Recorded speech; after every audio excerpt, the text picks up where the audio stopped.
আসসালামু আলাইকুম, সবাইকে ধন্যবাদ জানাচ্ছি। শীতের সকালে আমাদের আসার আগ থেকে এসে পৌঁছেছে ব্রাজিলিয়ান অ্যাম্বাসেডর সৌজন্য সাক্ষাৎকারে এসেছিল।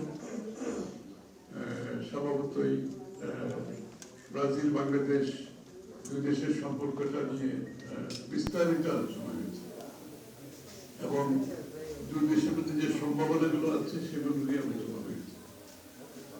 তার মধ্যে প্রথমত হচ্ছে এগ্রিকালচারাল, কৃষিতে যে কোঅপারেশন। আপনারা জানেন ব্রাজিল তো কৃষির দিক থেকে অনেক শক্তিশালী এবং এগিয়ে আছে। ব্রাজিল থেকে আমরা প্রচুর কমোডিটি ইম্পোর্ট করি, চিনি সহ, এবং আমরা ওখানে জুট রপ্তানি করতাম, কিন্তু একটা এম্বার্গো আছে, এখন ওটা আলাপ করবো আমি। ফার্মাসিউটিক্যালসের কিছু রপ্তানি হচ্ছে, বাট আরও সম্ভাবনা আছে আমাদের। আর ব্রাজিলে গার্মেন্টস রপ্তানি হচ্ছে, সেখানে আরও বড় ধরনের সম্ভাবনা আছে, সেটা নিয়ে আলোচনা হয়েছে। দুই দেশের মধ্যে কৃষিতে কোঅপারেশনের ব্যাপারে আলোচনা হয়েছে, যে মিল্ক প্রোডাকশন সম্বন্ধে ওদের ধারণা বাংলাদেশের প্রতিটি গরুতে যে এখন দুধ দিচ্ছে সেটা অনেক কম, এটা বাংলাদেশের অনেক সুযোগ আছে, সেখানে তারা কোঅপারেট করতে রাজি আছে। এবং ছিল খেলাধুলা, স্পোর্টসের ব্যাপার, এটা নিশ্চয়ই আপনারা সবাই ইন্টারেস্টেড। স্পোর্টসের বেলায় কোঅপারেশন আমরা রেজ করেছি, যে ব্রাজিলিয়ান কোচ টোচ এনে এখানে আমাদের বাংলাদেশের ফুটবলটাকে আরো কিভাবে ইমপ্রুভ করা যায়, তো সেটাও তারা বলেছে ঠিক আছে, সেটা ওদের সাথে আমাদের আগামী দিনে আমরা কথা বলবো ওদের সাথে। ব্রাজিলিয়ান ফুটবল হচ্ছে একটা খুব ইন্টারেস্টিং ফুটবল, সবাই জানেন। ওদের খেলাটা আমাদের সাউথ আমেরিকান ফুটবলটা একটু ভিন্ন, এবং এটা আমাদের লোকজন খুব ভালোবাসে, এটা একটা স্কিল, আলাদা স্কিল আছে। তো সেই বিষয়ে আমরা আলোচনা করেছি। তো সার্বিকভাবে এইটা আলোচনা হয়েছে, এবং দুই দেশের মধ্যে এখন 2 বিলিয়নের কাছাকাছি আমাদের ট্রেড হচ্ছে।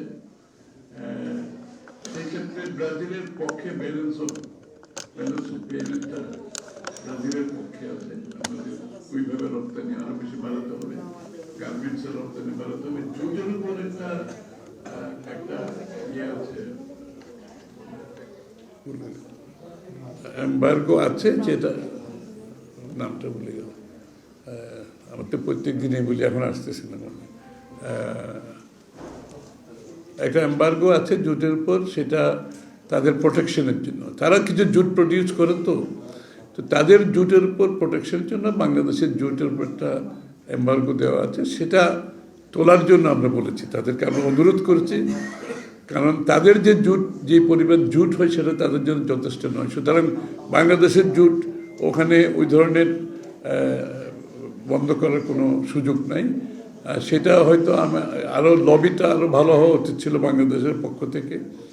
তো আগামী দিনে আমরা বলেছি সেটা আমরা আলোচনার মধ্যে এনে সেই এম্বার্গোটা তুলে দিলে আমাদের জুট রপ্তানি বাড়বে, গার্মেন্টস যদি বাড়ে, ফার্মাসিউটিক্যাল যদি বাড়ে, তাহলে ব্যালেন্স অফ পেমেন্ট লেভেল হবে, অথবা আমাদের পক্ষেও আসতে পারে। আর এই দেশে তাদের বিনিয়োগের ব্যাপারে বলেছি, বিশেষ করে এগ্রিকালচার এরিয়াতে, এবং তাদের ইন্টারেস্ট আছে।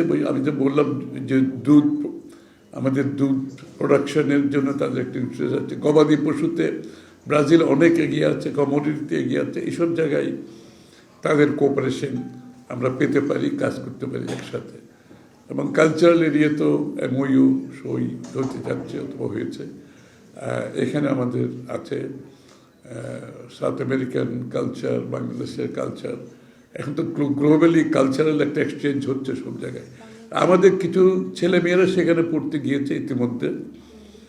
সেটাও মেবি এগ্রিকালচার এরিয়াতে যদি সেই এডুকেশনগুলো আমরা দিতে পারি, তাহলে তারা ফেরত এসে আমাদের এগ্রিকালচার সেক্টরে কন্ট্রিবিউট করতে পারে। এই তো ভাবতে কিছু নেই বলতে। হ্যাঁ, নির্বাচন নিয়ে কথা হচ্ছে। তারা মনে করে স্বাভাবিকভাবে নির্বাচন তো সবাই দেখতেছে, এখন তারা মন্তব্য করেছে নির্বাচন, তারা মনে করছে নির্বাচন হবে, এবং বাকিটা বলা যাবে না।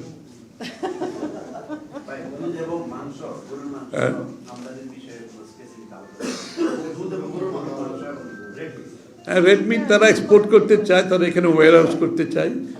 বাংলাদেশে তো রেড মিটের একটা আমাদের যদিও বা আমাদের দেশে গরু গবাদি পশু খুব ভালো করছে, কিন্তু তারপরে আমাদের এই যে মাথা পিছু রেড মিটের কনজামশন তো কম, কারণ এত বেশি দাম যে সাধারণ মানুষ তো এটা অ্যাফোর্ড করতে পারে না। তো তারা চিন্তা করছে, প্ল্যান করছে বাংলাদেশে তারা ওয়্যার হাউস করে স্টোরেজ করে বড় আকারে এখানে মাংস রপ্তানি করতে পারবে কিনা সম্ভাবনা দেখছে, কারণ এখানের দাম তো অনেক বেশি এবং ইম্পোর্ট করলে কিন্তু তার থেকে অনেক কম হবে। তবে সাথে সাথে আমাদের যাতে গবাদি পশুর যে চাষবাস হচ্ছে এটা যাতে ক্ষতিগ্রস্ত না হয় সেটাও মাথায় রাখতে হবে। এবং তারা সাথে সাথে এখানে টেকনোলজি ট্রান্সফার করতে চাচ্ছে, তারা রপ্তানি করে মিট ক্রমান্বয়ে এই মিটগুলো যাতে বাংলাদেশে কম খরচে প্রোডাকশন করতে পারে কিনা সেটাও তারা ভাবছে। Thank you.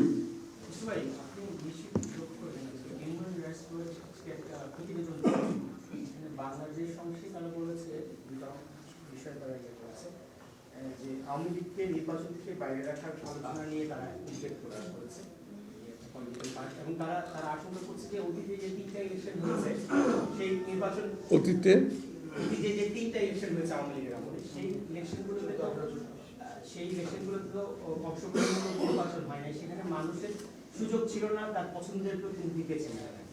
তো তাদের আশঙ্কাটার কারণ পছন্দের প্রার্থীকে বেছে নেওয়ার যে সুযোগ আমরা বলছিলাম এটা থেকে তারা বলতে হবে।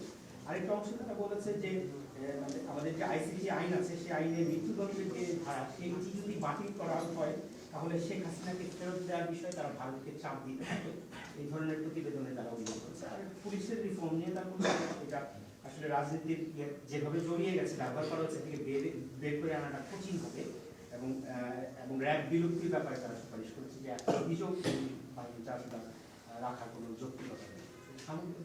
আমি সব জানলাম, তবে আজকের বিষয়ের উপর আমরা স্টিক করি, ঠিক আছে?